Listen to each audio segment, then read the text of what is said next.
In this video, I'll be going over everything that happened at WWDC 2020. On the home screen, they added an app library that organizes all your apps on the home screens so that you don't have many confusing pages of apps. Apple intelligently organizes them based on what you have on your device. Widgets are now available on the home screen of the device. This is something that Android devices have had for a long time, and it's a welcome change to the iPhones. Picture-in-picture mode allows you to continue watching YouTube videos while still doing other stuff on your phone. Siri has now been redesigned to not use up the entire screen, which can be helpful when needing to reference other items on your screen. Siri is also getting more smart, like every year. Messages now have pinned conversations to make it easier to see your recent messages and threads that you want at the top. New memojis are here as well. No one really asked for that, but thanks Apple. Group chat improvements have also been made. Apple Maps is now improved with new guide menus and cycling directions. When you're biking, you can see your elevation along your route and also avoid staircases and other obstacles that may arise along the way. There are also EV routing options, so you can eliminate range anxiety in an electric car. New CarPlay improvements include new apps and wallpapers, and Apple also has digital keys for your car, starting with BMWs. You can unlock and start your car using your iPhone by tapping against the door handle using NFC. App clips are smaller, lighter versions of apps for you in case you don't have them downloaded, or you're just at a coffee shop and you want to open up a link to somewhere. You can view them with app clip codes, NFC, and in Safari and Messages. With iPadOS, apps are now getting more streamlined and powerful. In Photos and Files, there's a sidebar to have a quicker way to interact with your files. When you get a call on an iPad, you'll get a small notification instead of blocking your whole screen. And search is now like Spotlight on macOS with the new redesign and universal searching on the web and on your device. If you have an Apple Pencil, you can now scribble into a text field in any language, and the iPad will convert it into normal text. This is called Scribble mode. Airpods Software is also getting a lot of improvements with device switching between multiple Apple devices and new surround sound based on where you are and if you're moving around.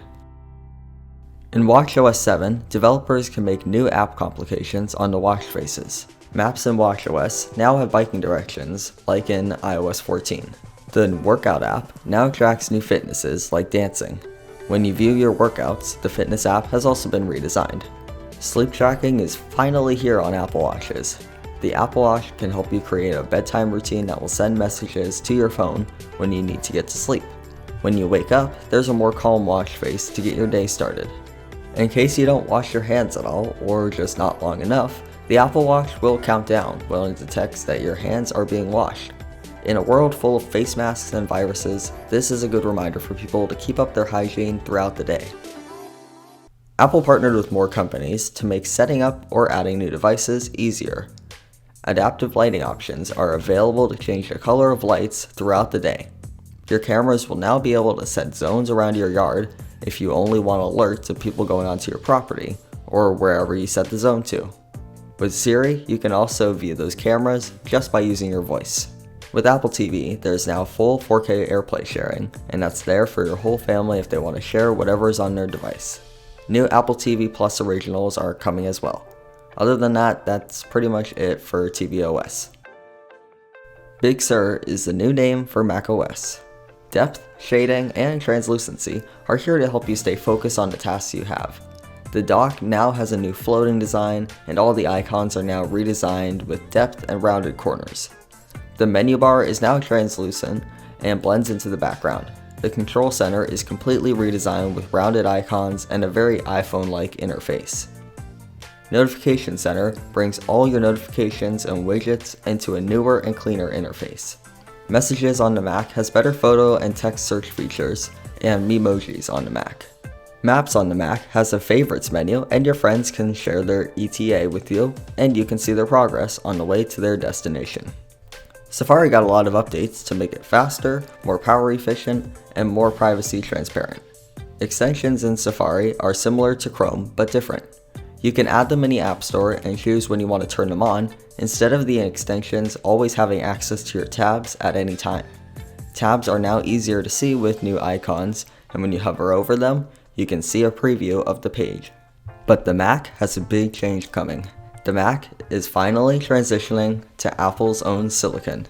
Apple is able to make their own extremely powerful processors for their iPhones and iPads, and this will finally be coming over to the Macs. Apple made all their native apps compatible with their new Apple Silicon. Microsoft and Adobe are already working with their new processors, and Final Cut Pro X is a very demanding app, but it works flawlessly on this new Mac processors. Other heavy-duty apps like Maya, which is a demanding 3D modeling software, and Shadow of the Tomb Raider work smoothly on these processors. There will be a new Mac with these processors out by the end of this year.